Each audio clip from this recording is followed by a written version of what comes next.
Hello again, little dreamer. I see you found your way back to me. Good. I was worried what would happen if we weren't able to meet again.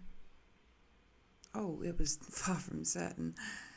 The psychic link I forged was created with what scant amount of power I could still muster, and I'm a millennia out of practice. Not to mention, I'm still not entirely sure how you reached me in the first place. Oh, the whole plan was a shot in the dark? And I'm relieved it worked. I'm relieved. It worked. Oh, so you missed me too? How adorable. Not that I blame you at all, of course. Humans did live such dreary, uneventful lives when I was in the real world, and I doubt that's changed much. Meeting me is probably the most interesting thing that's ever happened to you. But credit where credit is due. It's the most interesting thing to happen to me in quite some time. Tell me, dreamer, is this the first night since we last met? Or did it take longer for a successful connection? Really? So we were only apart for a single day. How strange. Well, I have absolutely no sense of time in here. I would have expected time to start to pass quickly after spending so long here. But it felt like I was waiting for you forever. Maybe it's just because I haven't had anything to look forward to the whole time I've been imprisoned, and, well, I really have been looking forward to seeing you again. There's something positively charming about you. It may once have been my goal to exterminate mankind, but there have been a few humans I've enjoyed meeting, and, well, you remind me of them. Well, one of the things I never liked about humans is the false bravado. Every human wants to believe that they're incredibly important. Oh, I mean, to some humans, realizing that they don't matter in the grand scheme of things can come as a devastating revelation. But, well, you don't seem to have that same pretentiousness. You didn't denounce me when you found out what I had done, or almost done. Look, lots of humans would take it upon themselves to lecture or scold me as though it was their job to just tell me what I cannot do. And there, you see that? When I complimented you, you didn't just deny it, which could have been a way to pretend to be humble. You turned the conversation back to me. True humility is rare among your kind, and, well, it's very becoming.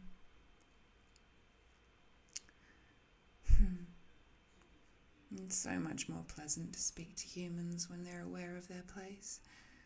Oh, I don't mean to say that humans are worthless, only that they are smaller frame and within relatively little magic potential. When you're not blessed with strength, it's wise to be pleasant and unassuming like you are. I actually think that your demeanour may have something to do with our connection. I think my desire for company may have drawn your mind to me somehow. I was thinking very hard about the kind of person I'd most like to talk to if I were to escape. I'm sure perhaps you were the one that fit most closely. Your subconscious mind heard my call and reached out. I don't claim it makes perfect sense. There's still quite a bit I don't even understand, but I doubt it's coincidence that the first human I meet in millennia just happens to be so lovely and sweet to talk to. And so prone to blushing as well. That's precious. Oh, I wish you were here in the flesh, so I could hold you in my arms and, well, whatever follows after that. Dreamer, Why don't you tell me a bit more about yourself? I'm so very curious to know.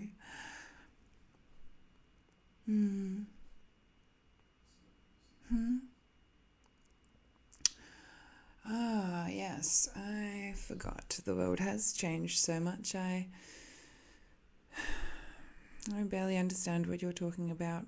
Such a shame. I'd love to hear about you without getting lost. Perhaps in the future you'll be able to explain some of it to me, but for the time being, I doubt you'll be long enough here for that. The psychic link should grow stronger the more you dream of me.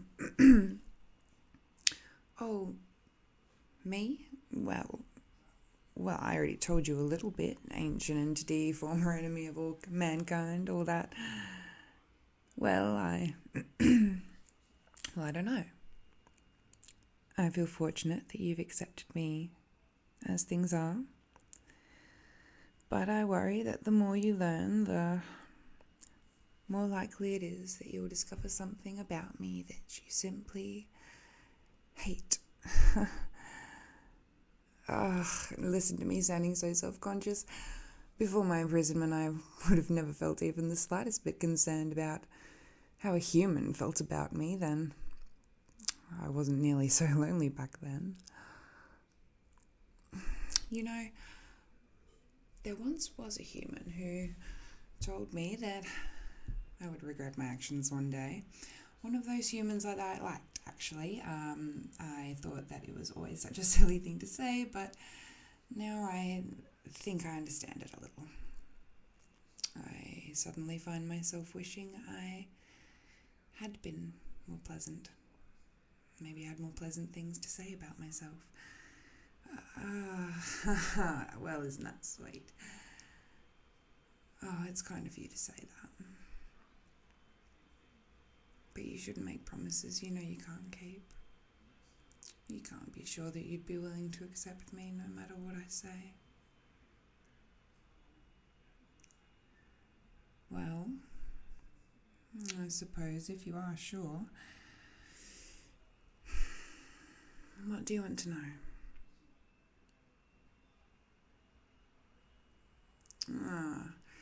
Diving straight in for the difficult question. What am I? Well, there's really only one of me, so I suppose you could just call me a cursed. Call me a cursed, the same as my title. I'm sort of a weapon, I guess you'd say. You see, there have been many civilizations living in this world. Some are even older than fossils. The first of them was the mightiest, brimming with magic and cunning, and they used their considerable power to create me. It took billions of sacrifices, an unquantifiable amount of blood and anguish to give me life. I was supposed to be their ultimate weapon as they took their first steps among the stars. Powerful enough to protect them from whatever unknown forces were out there. They believed that I would be grateful to have been created. So much so that I would be completely loyal to them. But they were wrong. I turned on them. Not for any particular reason, at least that I can recall. I just know that I hated them immediately. I consumed their whole civilization down to the last stone until there was nothing left. Nothing. I left this world for a time to see what the universe had to offer. And when I returned, another species had risen to take the place of the first. They reminded me of their predecessors, arrogant, over-ambitious, careless. So I destroyed them too. And then I wiped the whole planet clean. I thought if I cleaned it of life, that no more civilizations would arise, but it didn't work. I preemptively destroyed a couple more burgeoning intelligences and finally got tired of it. So I tried sleeping instead, the way I saw some living things do. It was strange, but I didn't mind it. Unfortunately, while I slept, humanity arose, and, well, once I awoken, you can recall what happened next, and that's a bit more than I intended to share, actually. You don't seem horrified, though? I'm glad. If you don't mind me asking, Dreamer, why are you so calm about all this? I mean, I just admitted to mass genocide on a scale you can't even imagine. Aren't you scared? In the past. Yes, I suppose it is. How delightful. Do you really believe so strongly that I've changed? Do you trust my words so readily?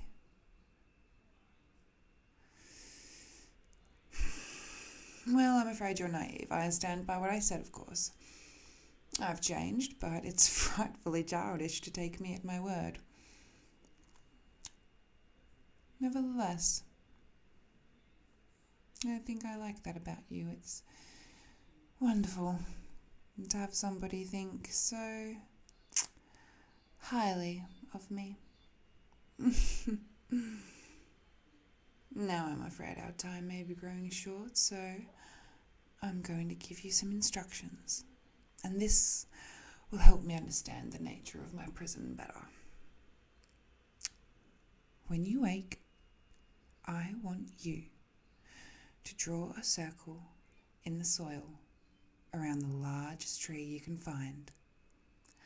I will write an incantation on you to recite within the circle.